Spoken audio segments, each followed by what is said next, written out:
Rivian has been making waves in the electric vehicle scene, and they've just unveiled their latest creation, the Rivian R2. And guess what? It's set to take on Tesla's Model Y, promising a starting price of $45,000. But, as always, we'll need to keep an eye on whether they can stick to that promise. Hello everyone, welcome back to Realchannel Automotive, your go-to source for the latest updates in the world of cars. Scheduled to hit the market in 2026, the R2 aims to be more affordable, making Rivian's electric vehicles accessible to a broader audience. Compared to its big brother, the R1S, this crossover is not only smaller but also comes with a smaller price tag. Let's dive into the details. The R2 measures in at 185.6 inches, which is 15.1 inches shorter than the R1S. And with a proposed starting price of $45,000, it's $2,000 more than the Tesla Model Y, but still considerably more affordable than Rivian's current SUV, the R1S, which starts at $75,000. Now, let's talk speed. Rivian CEO RJ Scaringe promises that the R2, in its highest performance 3-motor configuration, can hit 60 miles per hour in well under 3 seconds. That's faster than the Tesla Model Y performance. But, of course, keep in mind, Tesla might have some tricks up their sleeve before the R2 hits the market. The R2 isn't just about speed, it's about efficiency too. Rivian plans to offer a 2-motor all-wheel drive version as well as a single-motor rear-wheel drive variant. And here's the kicker. Regardless of the motor configuration, you can travel over 300 miles on a single charge, thanks to its new battery system. Charging won't be a headache either. Equipped with a Tesla-style NACS charger and a promised CCS adapter, the R2 can go from a 10 to 80% state of charge in less than 30 minutes at a DC fast charging station. Plus, it's stepping up its game in terms of autonomy, aiming for a Level 3 autonomous system with advanced driver assistance features.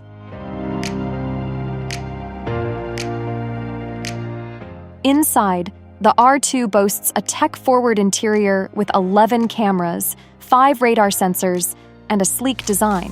Scaringe promises a hands-free driving experience with dynamic haptic feedback controls. And yes, they've listened to customer feedback, adding not 1 but 2 glove boxes. But that's not all. The R2 is not just about tech, it's about practicality too. With a panoramic sunroof, fold-flat seats, and innovative design elements, this crossover offers an open and spacious cabin. Need to transport longer items like surfboards? No problem.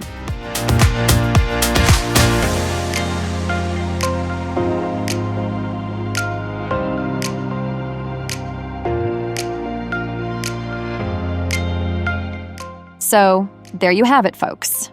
The Rivian R2. An affordable, high-performance electric crossover that's set to shake things up. What do you think about Rivian's latest offering? Let us know in the comments below, and don't forget to hit that like button, subscribe for more exciting automotive content, and ring the notification bell so you never miss an update.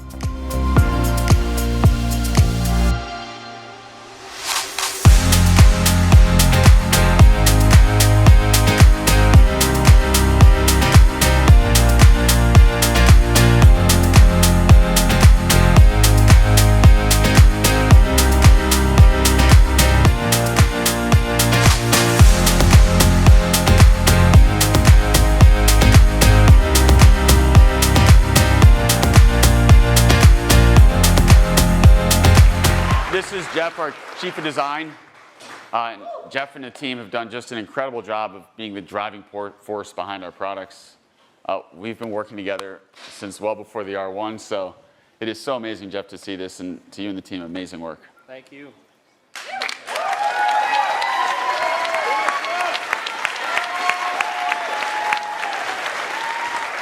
So it is so awesome to show this. I've been waiting for this for a while.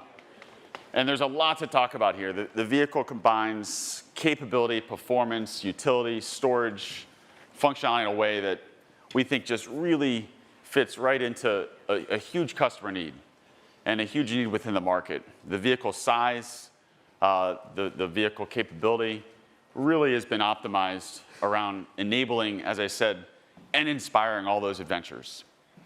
And so we're going to walk through the vehicle, but just starting here at the front. In the front of the vehicle, we have a large front storage trunk.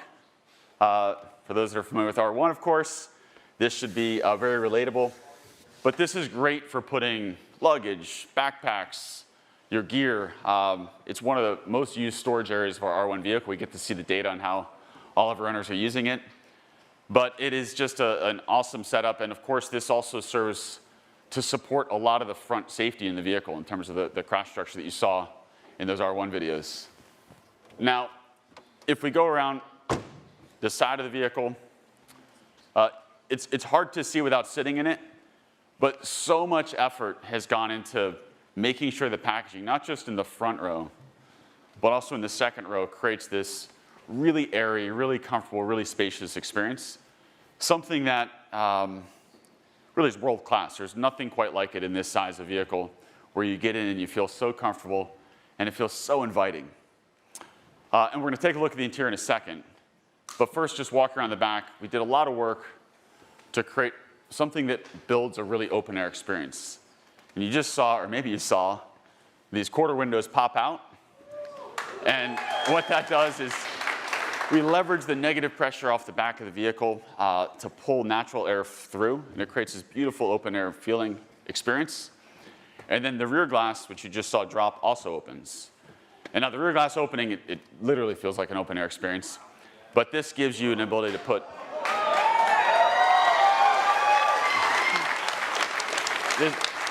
you can put surfboards, you can put longer gear, and as you just saw, the second row seats fold flat, but also the first row seats fold flat. And the first row seats folding flat,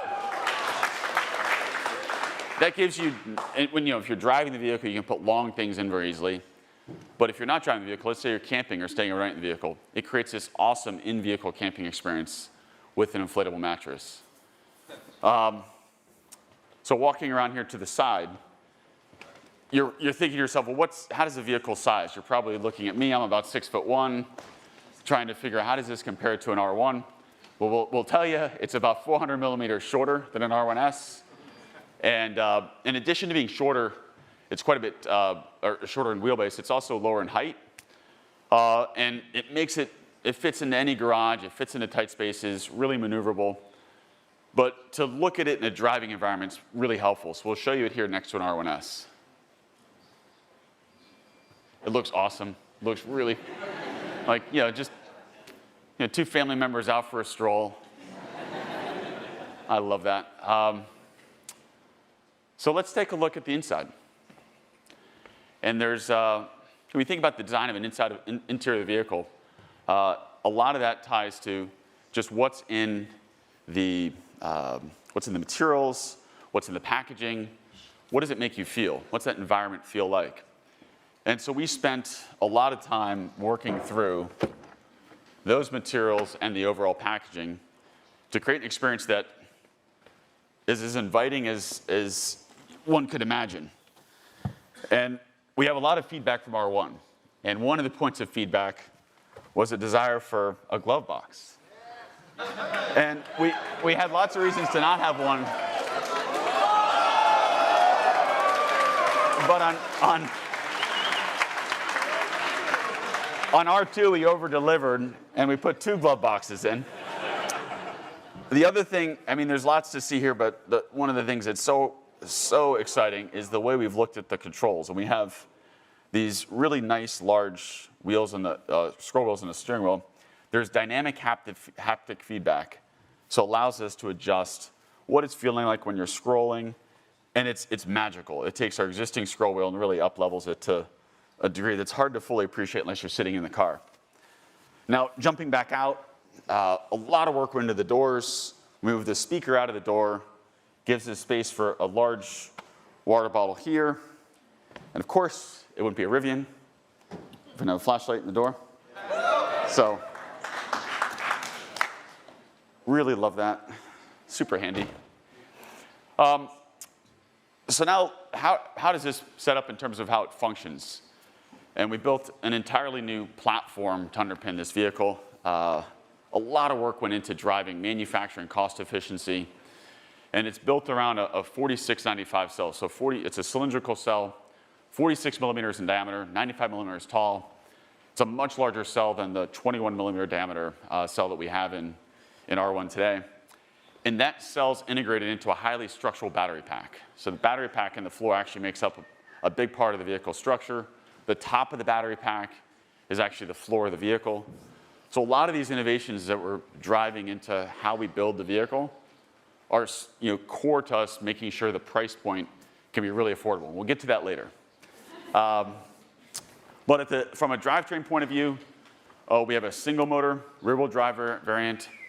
We have a dual motor, one motor in the front, one motor in the back, all-wheel drive variant. And then we have a tri-motor, two motors in the back, one in the front. And in the highest performance variants of the vehicle, 0 to 60 in well under 3 seconds. Yeah, so it's very quick. And then all those motor combinations can achieve over 300 miles in range.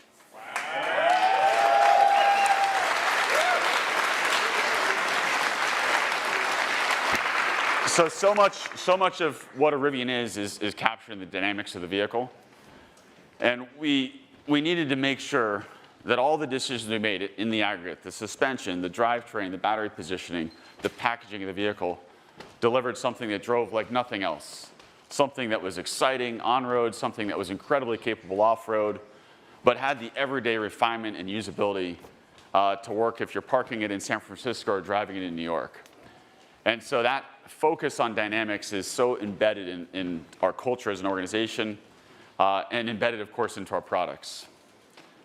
Now, we talked about the vertically integrated electronics we built that enable this amazing software platform that we've seen in R1. We take that even further in R2. We talked about how the packaging and the design of the structure allows us to achieve really amazing, amazing manufacturability. But we've also focused a lot on sensors and the compute in our vehicle.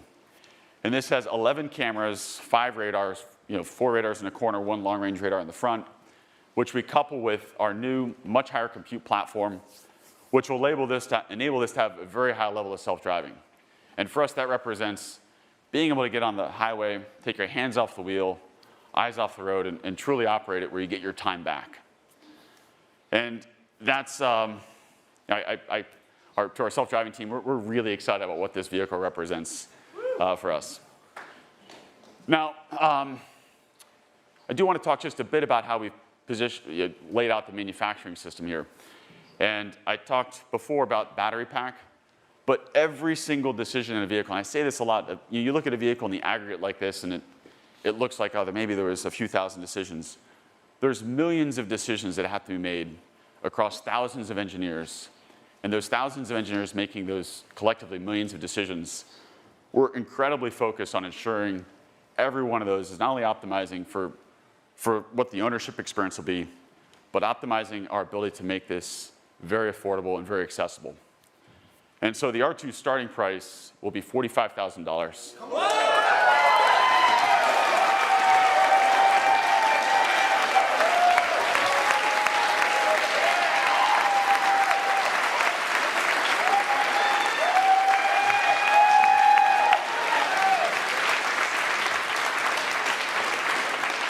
And you can reserve one starting today.